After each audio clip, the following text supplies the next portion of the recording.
আত্মসম্মান বিষয়টা নিয়ে আমি খুবই সেনসিটিভ। বরাবরের মতোই আত্মসম্মান বিষয়টা যখন চলে আসে তখন আমি খুবই সেনসিটিভ হয়ে যাই। কারণ বিনা কারণে কেউ যদি আমাকে কটূক্তি করে, অবহেলা করে, অপমান করে, কষ্ট দিয়ে কথা বলে, এগুলো আমার আত্মসম্মানে লাগে। আর আমার যখন আত্মসম্মানে লাগে তখন আমি খুবই সেনসিটিভ হয়ে যাই। তখন আমি চেষ্টা করি এই মানুষগুলোকে আমার জীবন থেকে দূরে সরিয়ে রাখতে। এতটাই চেষ্টা করি, জীবন থেকে এদেরকে মুছে ফেলার চেষ্টা করি।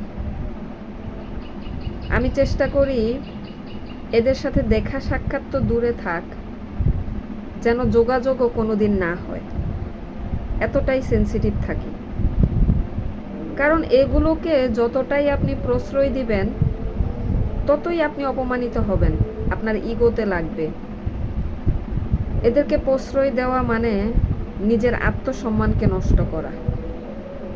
তাই আমি আত্মসম্মান বিষয়টা নিয়ে সব সময় বরাবরের মতোই সেনসিটিভ থাকি।